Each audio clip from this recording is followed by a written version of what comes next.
We're here to learn how we can become a person of influence. And let me begin this by telling you my story. So for most of my life, all I wanted to do was to be a principal of a school. I went and I got my undergrad degree in social studies at ESL. I taught at Shakopee High School for several years. And then I got my administrative certificate from the University of Minnesota. I worked as an assistant principal for a couple of years in some schools up in the Twin Cities area of Minnesota. And then one fine day, Owatonna Junior High School called me up and said, "Hey, Jason, how would you like to be our junior high principal?" Now, I know for some of you, that's the content of nightmares, right? Are you kidding me? Girl drama, trying to find drugs, and no, you can't get enough extra credit on the last day of school to move your grade from an F to a C? But that was my dream. It was my career aspiration.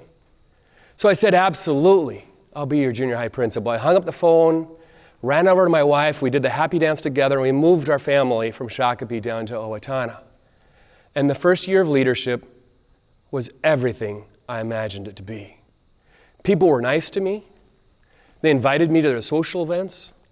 They did what I asked them to do. It was beautiful. And then year 2 hit. And in year 2, I found myself hiding in a portable classroom. You see, the gloves came off in year 2, and I'd recognized that I was leading a school with an extremely toxic culture. Our teachers weren't being nice to each other. We had some serious issues in regards to student discipline and attendance. When it comes to standardized test scores, we had nothing good to talk about at all.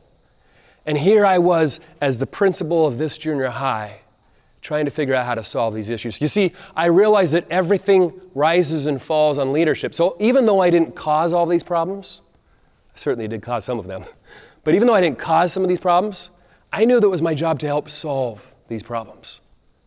And so once I recognized this, I started showing up early, and I started staying later, and I'd work and work and work. I did everything that I possibly could do, and nothing was changing. But this time it was a little bit different.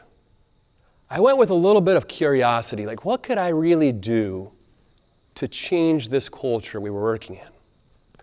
And I started asking some questions. I'd come over to somebody like John, and I'd say, "Hey, John, I've been your principal for a couple of years. You know what's not going well. I know what's not going well. Help me understand, what can I do to become better?" And John would give me some feedback. And I started with my friends, right? Those people that I know really well. And they gave me some casual feedback that helped a little bit. But there was one individual that I knew I just needed to talk to. One person who really spoke the truth. She was the union president of the school. Now, if you know anything about principals and union presidents, we typically don't get along, and this was certainly the case in this situation. But since she spoke the truth, I knew that I needed to talk to her. So I went over and I asked her. And I said, "Ann, can we have a conversation about my leadership?" She got this big old smile on her face like she'd been waiting for this day since the moment I began. She said, "Absolutely." She grabbed me around the shoulder and she said, "Oh, Jason, you're just so messed up." She said, "You think that leadership is about your position." And she was right. 32 years old at the time, half of her age. Walking around leading a school of 800 students and 100 staff members, you bet I felt good about that. It feels good to have that position, to walk around with your chest puffed out and thinking about how wonderful it is to be in that position, have the nice paycheck and get all the nice extra benefits that come around with it. She said, "That's not what leadership is."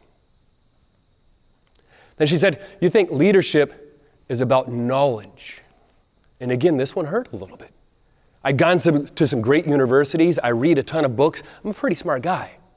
And I thought that really was what leadership was about. She said, "No, it's not that." But the one that hurt the most is she said, "You think that leadership is about management." Now, how many of us here in the audience, we love to be just get stuff done. We're task-oriented people. We like flow charts, and we like to be able to organize things and make sure that everything's kind of set up and in place, right? Are we there? Yeah, a lot of us. That's how I was too. We completely redid the entire staff handbook, the student handbook. Organizationally, our school was perfect, but it wasn't working. She said, "Leadership isn't about management. You need management, but that's not what it's about." And then she gave me this analogy that just stuck with me forever.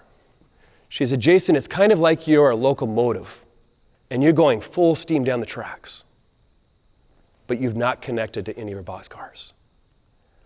And a locomotive that's not connected to any of your boxcars is useless. So I've studied this for the last 6 years. I've really tried hard to get a good understanding of what it takes to have influence with other individuals. And this is a complicated subject. There are hundreds of books, maybe even thousands of books on influence and leadership. And I'm a simple guy. I like to break things down into a very simple way. So here's what I got for you. Today I'm going to share with you 4 different components of influence. And then for each one of these components, I'm going to share with you one practical, relevant tool that you can take away right now, today, and put into practice as soon as we're done. He's like, Jason, you don't get it. I said, well, what do I not get? He says, well, I've been working with Jerry for 25 years. Jerry's a 3. He's just a 3.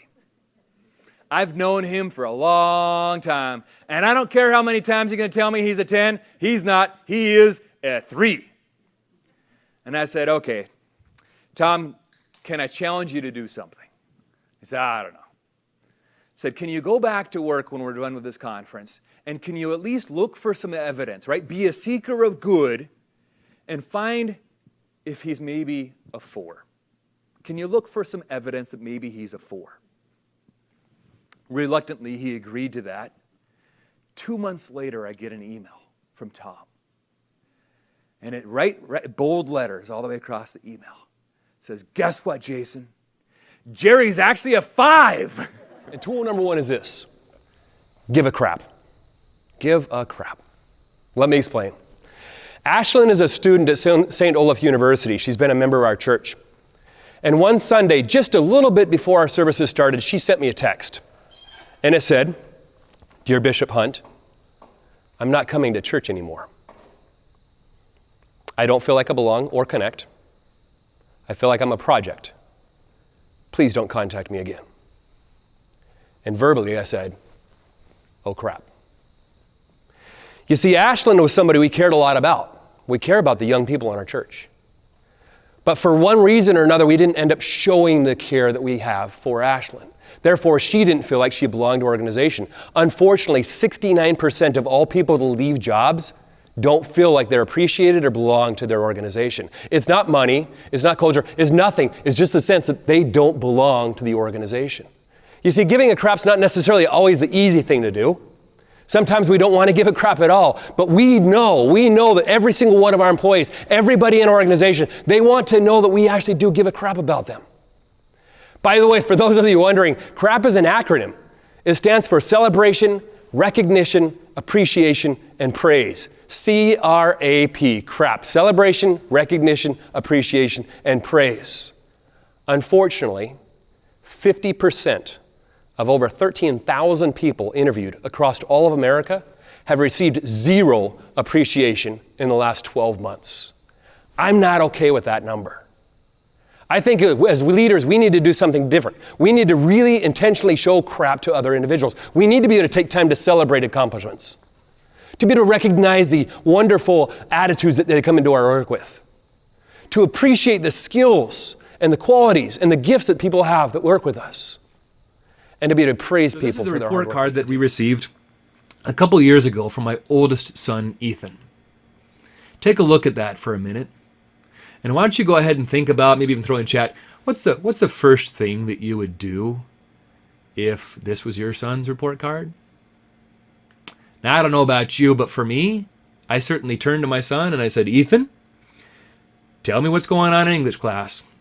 And he came out with some kind of crazy excuse, and I interrupted him. And I said, no, Ethan, I don't think you get it. You see, in our house, Hunts don't get C's. And then I proceeded to give him an outline of what we're going to do. I said, Ethan, first off, we're going to get extra help for you in your class. Secondly, we're going to have your teacher send home some extra practice that we can be able to do here at home. Third, we're also going to look at some after-school support. Maybe there's some tutoring or guidance you can get after school. And we're going to ask you to do these three things and work really, really hard at them. But please know that if these 3 things don't work, your mom and I are more than willing to hire the meanest and ugliest tutor we could find to help you improve your grade. Well, I think we scared him because he started working harder. And for the next month, he put everything he had into his class. And he moved his grade. He got his grade from a C all the way up to a B minus. A B minus. We were quite disappointed in that. But we were disappointed because we didn't understand this one fundamental rule about human personality. And this is what the rule is. When you focus on weaknesses, the best you can normally expect. So imagine for a minute, I got my great volunteer over here, Nan. Thank you for joining me, okay? Imagine for a minute that Nan and I are co-workers, right? We work at the same place. And I'm showing up to work, it's in the morning, I see her in the hallway, I walk by and I say, hey Nan, how's it going? Great. Good. Yep. And she says good. Okay? That's standard. She might ask me the question, right? If I ask you how you're doing, what do you normally ask me? How you doing? And I'm doing fine. And we keep walking by from each other. These are what I call dumb questions. D-U-M-B, don't use my brain. Okay, they're dumb questions because we honestly don't use our brain. It's kind of a formality we do in America. In fact, I could walk by Nan and I could ask her how she's doing and she might say, my dog just died. And I could walk by and say, oh, that's great, I'm fine. You know? Why? We do this all the time because we're not very good at connecting with people. We keep asking dumb questions. If we truly want to connect with people, we've got to dive deeper into questions. What do you dream about? What's your aspirations? What's your goals? What do you really want to get out of life? What do you sing about? What's going on right now that's just amazing? That just gets you excited? And what do you cry about? What's bothering you? What's keeping you up late at night? What do you dream about? What do you sing about? What do you cry about? Imagine for a moment that you knew the answers to these 3 questions for all of your direct reports. You see, one of the reasons why we keep thinking about our response when we're talking to somebody is we don't like the pause. The pause is uncomfortable. It's that awkward silence that we get into. And as humans, we want to stay far away from that. What if we put it on its head, though? What if we intentionally created awkward pause? What if we allowed 3 seconds to go by after somebody was communicating with us and just stared at them? Yes, it's going to be uncomfortable for us and for them. But since we're doing it intentionally, what happens?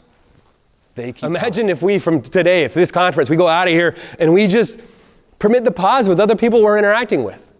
What would that do to your spouse relationships, to your relationships with kids, to your coworker relationships, to those that you lead? How much better a listener could we get if we simply allowed 3 seconds of pause to go by? In fact, do this for me. Put both hands up in the air, as high as you can do them, as high as you can do. All right, do it just a little bit more. See that? We all can do just a little bit more than what we're currently doing. We can all do just a little more than what we're doing. So I challenge you, let's stop being average. Let's get upset at that word anytime that we hear it and say, you know what, let's start doing things uncommonly.